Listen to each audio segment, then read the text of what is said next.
प्रिय छात्रों नमस्कार। एनसीईआरटी गणित कक्षा 10वीं में आपका स्वागत है। हम लोग प्रश्नावली 4.2 का प्रश्न क्रमांक 1 का दूसरा प्रश्न करेंगे। तो प्रश्न हल करने से पहले जो छात्र नए हैं मैं उनको बता देना चाहता हूँ, क्रमबद्ध स्टडी करने के लिए आप फ्री ऑनलाइन कोचिंग की प्लेलिस्ट पर जाइए और वहाँ से एनसीईआरटी सेलेक्ट करके आप क्रमबद्ध रूप से स्टडी कर सकते हैं। चलिए अब हम लोग दूसरा प्रश्न करते हैं। तो इसमें दिया गया है 2x वर्ग प्लस एक्स माइनस 6 बराबर 0 और हमें गुणनखंड विधि से द्विघात समीकरणों के मूल ज्ञात करना है। तो सबसे पहले तो हम क्वेश्चन को ही लिखेंगे। मैं उसी तरीके से हल करा रहा हूँ जैसा कि आपको एग्ज़ाम में लिखना है, तो आप इसको नोट भी कर सकते हैं और इसी तरीके को अपना सकते हैं। 2x वर्ग प्लस एक्स माइनस 6 बराबर 0। तो ये आपको सबसे पहले तो क्वेश्चन लिख देना है।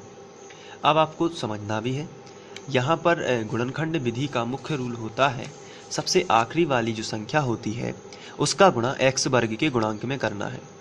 तो सबसे आखिरी में लिखा है 6 और 6 का गुणा आपको करना है 2 में, तो आ जाएगा 6 दूनी 12 है। तो अब आपको ऐसी दो संख्याएं खोजनी है जिनका गुणा 12 होता है। तो सबसे पहले तो 12 एकम 12 होता है, दूसरा 6 दूनी 12 होता है, तीसरा 3 चौके 12 होता है।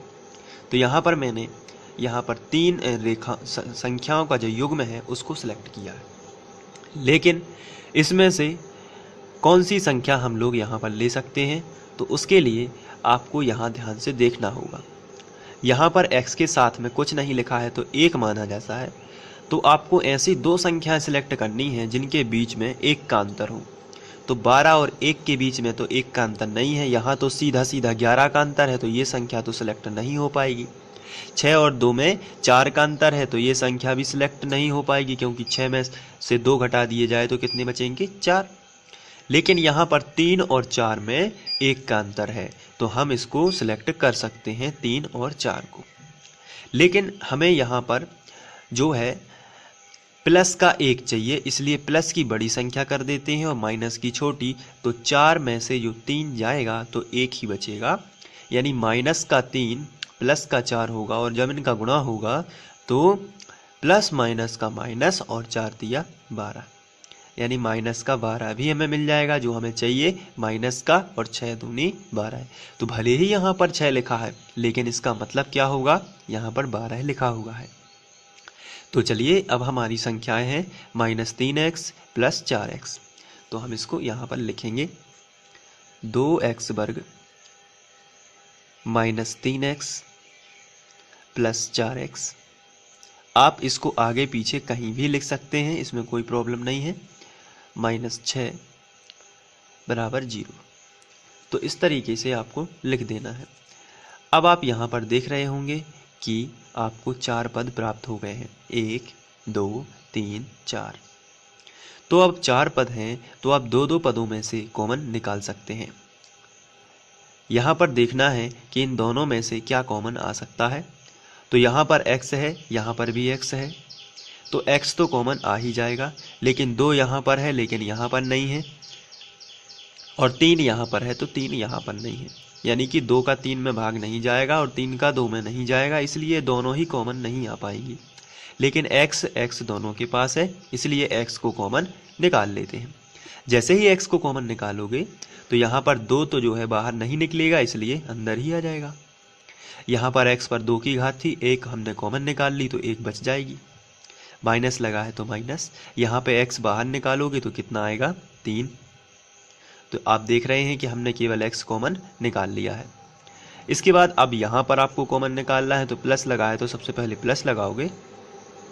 यहाँ पर 4 है, यहाँ पर 6 है। 4 की टेबल में 6 नहीं आता और 6 की टेबल में 4 नहीं आता, लेकिन दोनों 2 की टेबल में आते हैं, यानी 2 की दुनिया में 4 और 6 दोनों आ जाते हैं। तो आपको क्या करना है, 2 कॉमन आप निकाल सकते हो।